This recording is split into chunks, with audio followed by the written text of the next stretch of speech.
नमस्कार, मैं हूं बिलाल और आप देख रहे हैं इंडिया दस्तक। तो चलिए बुलेटिन में सबसे पहले बात करेंगे उत्तराखंड की।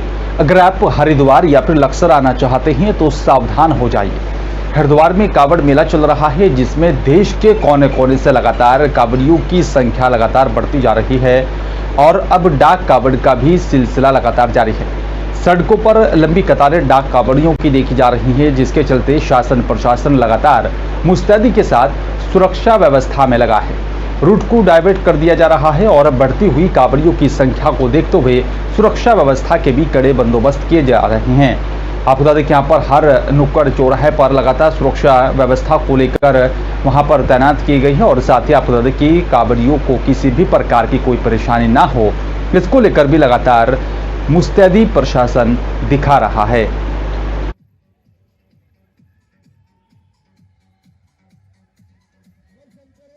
हरिद्वार में शिव भक्तों के स्वागत के लिए उनके ऊपर पुष्प वर्षा करवाई गई है।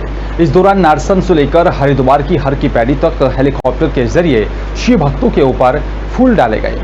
जैसे ही हर की पैड़ी पर हेलीकॉप्टर पहुंचा तो वैसे ही पॉलिथीन का एक बड़ा सा टुकड़ा उड़कर हेलीकॉप्टर की पंखुड़ियों में जाकर फंस गया था। गनीमत ये रही कि ये प्लास्टिक का टुकड़ा हेलीकॉप्टर की पंखुड़ियों से नहीं टकराया। अगर ऐसा होता तो कई जो है यहाँ पर कोई बड़ा हादसा हो सकता था। जिस वक्त हर की पैड़ी पर यह हेलीकॉप्टर पुष्प वर्षा कर रहा था, उस वक्त नीचे लाखों की तादाद में शिव भक्त मौजूद थे। इस बीच एक बड़ा पॉलिथीन का टुकड़ा हेलीकॉप्टर की पंखुड़ियों के पास जा पहुंचा। बताया जा रहा है कि इस तरह की घटनाओं से पहले भी कई बार बड़े हादसे हो चुके हैं, लेकिन इस बात का ध्यान किसी ने नहीं दिया। एक हाइट तक यहाँ पर चॉपर को रखा जाए और जब यह पॉलिथीन हेलीकॉप्टर की पंखुड़ियों के पास पहुंची तब ये चॉपर काफी नीचे उड़ रहा था। कावड़ियों के स्वागत में यहाँ पर एक हल्की सी जो है गलती शिव भक्तों की जान पर भारी पड़ सकती थी। गनीमत ये रही कि यहाँ पर इस दौरान कोई बड़ा हादसा नहीं हुआ। इस घटना ने हर की पैड़ी पर साफ सफाई व्यवस्था की भी पोल खोल कर रख दी है। पॉलिथीन उड़ने से अंदाजा लगाया जा सकता है कि यहाँ पर कावड़ मेले के दौरान भी हर की पैड़ी पर पॉलिथीन के साथ ही दूसरी सामग्री भी जमीन पर पड़ी हुई है।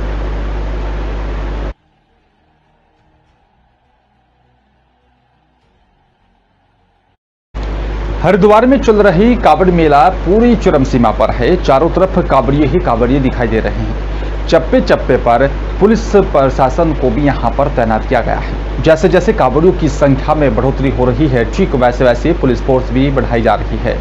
इसी मॉनिटरिंग खुद उत्तराखंड पुलिस महानिदेशक अशोक कुमार कर रहे हैं। कावड़ मेले में कोई भी अप्रिय घटना ना हो, इसको लेकर अशोक कुमार की तरफ से अधिकारियों को दिशा निर्देश जारी किए जा रहे हैं। उत्तराखंड पुलिस महानिदेशक अशोक कुमार का कहना है कि यहाँ पर केंद्रीय एजेंसियों की तरफ से कावड़ मेले को लेकर जो अलर्ट जारी किया गया था, उसको देखते हुए हमने शुरू से ही कावड़ मेले की सुरक्षा के चाक चौबंद इंतजाम किए हैं। यदि कोई असामाजिक तत्व कावड़ मेले में आता है तो वो पुलिस की नज़र से बचकर नहीं जा सकता है। देखिए, हम तो अलर्ट के प्रति शुरू से हमने अपनी ओर से बेस्ट पॉसिबल व्यवस्थाएं की हैं। हमारी बम डिस्पोजल स्क्वाड टीमें लगी हैं, ATS एंटी टेररिस्ट स्क्वाड लगी है और BDS लगी है, जो डॉग स्क्वाड्स होते हैं वो लगे हैं। तो हमारे सब जगह निरंतर निगरानी है। पूरे क्षेत्र में 400 से ज़्यादा CCTV कैमरे लगे हैं। ड्रोन कैमरा से हम निगरानी कर रहे हैं। अगर कोई ऐसा प्रयास करता भी है तो हमारी नज़रों से बच नहीं पाएगा। धर्मनगरी हरिद्वार में कावड़ मेले का आयोजन हुए करीब 8 दिन बीत चुके हैं और अब कावड़ मेले में दिन प्रतिदिन कावड़ियों की संख्या में लगातार इजाफा हो रहा है। कई सामाजिक संगठन हैं और राजनीतिक दलों की तरफ से कावड़ मेले में आए श्रद्धालुओं की निस्वार्थ भाव से सेवा कर रही हैं। आज आम आदमी पार्टी के भी पदाधिकारियों और साथी कार्यकर्ताओं की तरफ से जिलाध्यक्ष संजय सैनी के नेतृत्व में शिव भक्त कावड़ियों के ऊपर पुष्प वर्षा कर साथ ही ढोल नगाड़ों के साथ स्वागत किया गया। आम आदमी पार्टी की महिला मोर्चा की प्रदेश कार्यकारिणी अध्यक्ष हेमा भंडारी ने बताया, सावन महीने में यहाँ पर करोड़ों शिव भक्त कावड़िए यहाँ पर धर्मनगरी हरिद्वार में जल लेने के लिए आते हैं। उन्होंने कहा है, हरिद्वार जल लेने आए शिव भक्तों को आज आम आदमी पार्टी की ओर से फूल वितरण किए गए। आपको बता दें कि यहाँ पर उन सभी को फल भी दिए गए हैं और 2 साल के बाद शुरू हुई कावड़ यात्रा में इस बार भारी उत्साह देखने को मिल रहा है। नहीं, शिव भक्त कावड़िया जी का देवभूमि उत्तराखंड में आगमन हुआ है और ये हमारी धर्म, हमारी संस्कृति और भगवान के प्रति हमारे विश्वास को ये मजबूत करते हैं। और हम अपनी पूरी टीम के साथ जो है आज इनका स्वागत कर रहे हैं, पुष्पों की वर्षा कर रहे हैं और फल का वितरण कर रहे हैं। देखिए, आज धर्म नगरी हरिद्वार में जिस तरह शिव भक्तों का शुमार है, करोड़ों शिव भक्त यहाँ पर गंगा जल लेके जा रहे हैं। उन्हीं शिव भक्तों को स्वागत के लिए आम आदमी पार्टी की जो हरिद्वार की टीम है, आज उनके स्वागत और अभिनंदन के लिए उन पर फूल बरसाए जा रहे हैं, उनका स्वागत हो रहा है। तो सभी शिव भक्तों का यहाँ पर हरिद्वार आगमन पे बहुत स्वागत और अभिनंदन। वन पंचायत सरपंच सुनील सिंह की अध्यक्षता में ग्राम सभा बड़ा गांव में एक बैठक का आयोजन किया गया, जिसमें यहाँ पर बैठक में नंदा देवी राष्ट्रीय पार्क जोशीमठ की रेंज अधिकारी चेतना कांडपाल और साथ ही वन बीच अधिकारी केदार दत्त पुरोहित और साथ ही जनदेश के यहाँ पर सचिव लक्ष्मण सिंह नेगी और महिला मंगल दल अध्यक्ष हेमंती देवी, नवयुवक अध्यक्ष रूपेश चौहान और साथ ही उप प्रधान हेमंत रावत और साथ ही स्थानीय ग्रामीण इस बैठक में शामिल हुए। आपको बता दें कि यहाँ पर इस बैठक में नंदा देवी राष्ट्रीय पार्क जोशीमठ की रेंज अधिकारी चेतना कांडपाल ने कहा है, ग्रामीण सहभागिता से ही सभी प्रकार की योजनाएं सफल हो पाएंगी। सभी लोगों को मिलजुल कर इस प्रयास को आगे बढ़ाना होगा। उन्होंने कहा है कि सरकार की तरफ से भी वन पंचायतों पर विशेष ध्यान दिया जा रहा है और आपको बता दें, वन पंचायत की तरफ से बड़ा गांव में ये तीसरी बैठक का आयोजन किया गया, जिसमें वन पंचायत बड़ा गांव के लिए यहाँ पर 5 वर्षों की सूक्ष्म योजना जो है नियोजन योजना के अंतर्गत ग्रामीणों ने 1 करोड़ से भी अधिक की योजना का अनुमोदन दिया है। बैठक के दौरान स्थानीय ग्रामीणों ने अपने गांव की समस्याओं के बारे में भी बताया है। हमारी वन पंचायत की जो माइक्रो प्लान की जो तीसरी बैठक थी, इसमें आज बहुत सी योजनाओं का अनुमोदन हुआ था। इसमें जैसे बटिया निर्माण होगी, चाल खाल वगैरह होगी और सुअर रोधी दीवार होगी, जैसे फसलों की जिसकी सुरक्षा रोधी दीवार और चेक डैम वगैरह हो गए, होम स्टे वगैरह हो गए, मत्स्य पालन, मौन पालन, अगर बहुत सी योजनाओं का इसमें हमने ग्रामवासियों के लिए योजनाएं रखी हैं।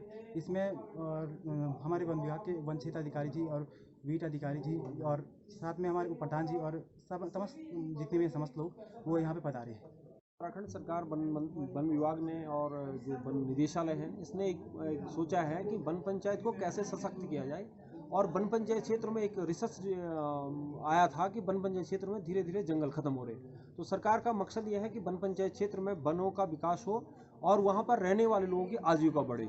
तो ये 5 वर्ष के लिए जो है वन पंचायत में एक सूक्ष्म नियोजन की योजना थी, जिसको हमने पहली बैठक की जिसमें लोगों को जानकारी दी। दूसरी बैठक में हम लोगों ने लोगों से डिस्कस करके, अलग अलग समूह से डिस्कस करके प्लान बनाया।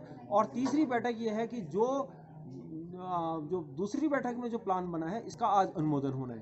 तो यहाँ पर इसीलिए और चलिए बात करेंगे अब एबीएस स्कूल की जौनपुर की। आपको बता दें कि यहाँ पर एबीएस इंटरनेशनल स्कूल में सीबीएसई परीक्षा परिणाम कक्षा 10 और साथ ही 12वीं के 100% रहा है, जिसमें कक्षा 10 की छात्र योगेश बिंद और साथ ही श्रुति यादव ने 95.6% अंक प्राप्त कर उत्तीर्ण किया। और वहीं आपको बता दें कि यहाँ पर सृजन तिवारी ने 94, विशाल पांडे ने 93, हर्षित ने यहाँ पर 93 और खुशी मिश्रा ने 90.6 और साथ ही आपको बता दें कि यहाँ पर जो है विक्रम सिंह 90% अंक हासिल करने में यहाँ पर कामयाब रहे। मानसू यादव 79% अंकों के साथ उत्तीर्ण किए। और वहीं कक्षा 12वीं के यहाँ पर टॉप 10 रैंक की प्रियांशु कौशल 93.6%, अक्षत साहब ने यहाँ पर 93 और साथ ही आपको बता दें कि यहाँ पर 93.4%, आशुतोष चतुर्वेदी ने 92.8%, अनन्या शर्मा ने 91.2%, आशुतोष शुक्ला ने यहाँ पर 79.8%, सेजल जायसवाल ने जहाँ पर 86.6% अंक हासिल किए हैं। और इस तरह से उन्होंने यहाँ पर अपने स्कूल का नाम रोशन किया। विद्यालय के chairman Sanjay Singh, director Satish Singh, principal सहित यहाँ पर सभी स्टाफ ने अव्वल छात्र छात्राओं को शुभकामनाएं देते हुए बधाई दी है। साथ ही उनके उज्ज्वल भविष्य की कामना करते हुए मिठाई खिलाकर खुशी जताई है।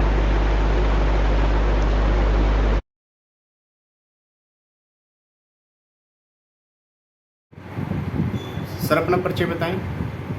मैं Viplav Ganguly, ABS international school Maharajganj, Jaunpur, Badlapur इसके प्रिंसिपल हूँ।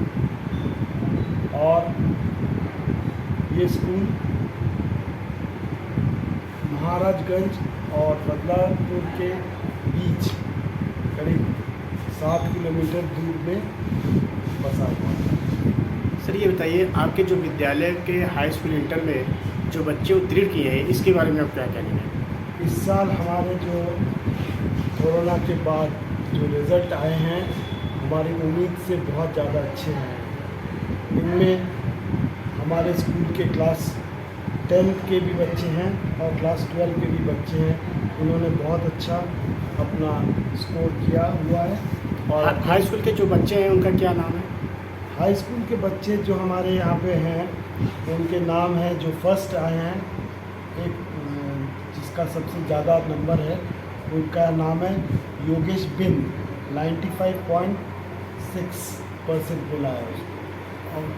और उसके बाद है श्रेया यादव, उनका भी है 95.6%। और उसके बाद श्रुति यादव करके हैं, उनको भी 95.6% मिला है। ऐसा रिज़ल्ट हुआ 3 95.6। और आगे बताते हैं आपको, श्रेया यादव एक और हैं, उनका नाम है, उनका परसेंटेज है 95.2। सृजन तिवारी 94% और विशाल पांडे 93%, हर्षित अस्थाना 93%, खुशी मिश्रा 96%, अथर्व सिंह 90%, हिमांशु यादव 89%। ये हमारे पहले 10 स्टूडेंट हैं जिनके हमने आपको मार्क्स बताया, स्कोर बताया। और इंटर के हाई स्कूल के बच्चों का क्या? इंटर के बच्चे जो हैं उनके हम बताते हैं, उनके भी बहुत अच्छे मार्क्स आए हुए हैं। जो सबसे पहले आए हुए हैं उनका नाम है प्रियांशु कौशल, वो मिला है 94%। फिर मिला है अक्षत शाह, उनको मिला है 93.4%। और फिर मिला है आशुतोष चतुर्वेदी, उनको मिला है 93%। अनामिका शर्मा, इनको मिला है 91.2%। आशुतोष शुक्ला, इनको मिला है 90%। ये पहले 5 बच्चों का हमने रिजल्ट बताया आपको। आपके ABS इंटरनेशनल स्कूल में क्या क्या विशेषताएं, क्या सुविधाएं हैं? हमारे जो स्कूल के विशेषताएं हैं, ये भारत के गांव में और अरुणाचल प्रदेश के कुरंग कुमे जिले में यहाँ पर भारत चीन सीमा के पास से ही पिछले सप्ताह लापता हुए असम के 19 श्रमिकों को तलाशने के लिए काम में यहाँ पर शनिवार को भारतीय वायुसेना के हेलीकॉप्टरों को भी लगाया जा रहा है। प्रदेश आपदा मोचन बल SDRF पहले से यहाँ पर उनकी तलाश कर रही है। अधिकारियों ने यहाँ पर इस बात की जानकारी दी।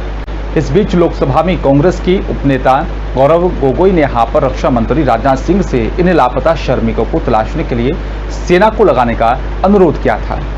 कुरंग कुमे के यहाँ पर उपायुक्त बोगिया निघी ने यहाँ पर बताया कि जिला प्रशासन के अनुरोध पर वायुसेना के हेलीकॉप्टर दामिन क्षेत्र में कुमे नदी के यहाँ पर आसपास तलाश अभियान में लग रहे हैं।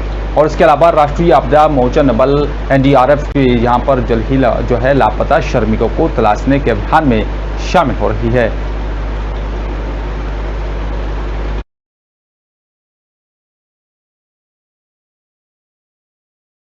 और उधर मेरठ में वन वे की यहाँ पर व्यवस्था पहले ही दिन धड़ाम साबित हुई है। आपको बता दें कि देखते देखते पूरा शहर जाम हो गया था। सभी कट बंद होने की स्थिति में यहाँ पर विकराल रूप ले लिया था। दिन भर लोग यहाँ वहाँ भटकते रहे। कई जगहों पर पुलिस कर्मियों से भी नोकझोंक हुई है। कोई बताने सुनने को तैयार नहीं था कि यहाँ पर कांवड़ यात्रा के चलते पहले तो यहाँ पर रूट डायवर्जन की व्यवस्था लागू की गई और उसके साथ ही सभी मार्गों के कट भी बल्ली लगाकर बंद कर दी गई थी। जगह जगह पर बैरिकेडिंग भी यहाँ पर की गई है। शुक्रवार से दिल्ली रोड और साथ ही गढ़ रोड को यहाँ पर बंद भी किया गया था। दिन निकलते ही जाम की स्थिति बननी शुरू हो गई थी और दिल्ली रोड के साथ ही बताया जा रहा है कि गढ़ road, Hapur road, Mawana road, Roorkee road पर वाहनों की रफ्तार थमी रही। सबसे ज्यादा परेशानी लोगों ने दिल्ली रोड पर झेली है।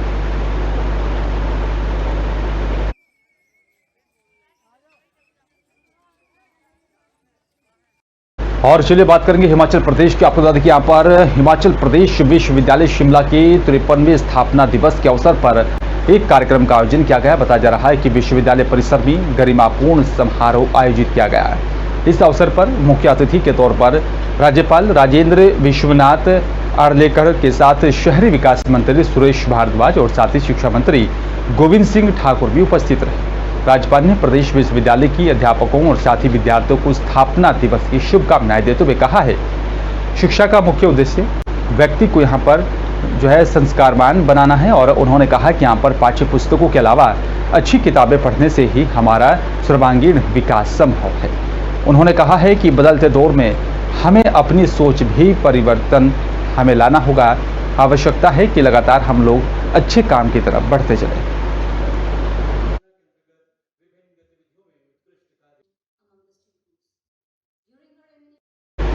तालिबान ने एक नया फरमान जारी किया है। आपको बता दें कि जिसके तहत वे बिना किसी प्रमाणिकता की इस्लामिक अमीरात ऑफ अफगानिस्तान के विद्वानों को या फिर लोक सेवकों की आलोचना करने वालों को दंडित करेगा, चाहे वो हाव भाव शब्द या फिर किसी और चीज से हो। वॉइस ऑफ अमेरिका की यहाँ पर एक रिपोर्ट के अनुसार तालिबान के प्रवक्ता ज़बीउल्लाह मुजाहिद ने यहाँ पर अपने नेता मुल्ला हेबतुल्लाह खुंदजादा को यहाँ पर जिम्मेदार ठहरा तो वे नए निर्देश प्रकाशित किए हैं। उनकी जो है काम को लेकर लोगों की यहाँ पर साथ ही मीडिया की शरिया जिम्मेदारी भी कहा गया है। तालिबान के सर्वोच्च नेता खुंदजादा के लिए यहाँ पर नए निर्देशों के अनुसार जनता को तालिबान सरकार के कर्मचारियों और साथ अधिकारियों के खिलाफ अनावश्यक आरोपों को भी रोकने के लिए कहा गया था। घोषणा में अब यहाँ पर साफ रूप से नहीं बताया गया है कि यहाँ पर आलोचना वास्तविकता से दूर किस तरह की है, लेकिन सोशल मीडिया और साथ ही टेलीविजन बहस में कुछ लोग और साथ ही विशेषज्ञ समय समय पर तालिबान सरकार के कार्यों पर टिप्पणी करते हैं और आलोचना करते हैं।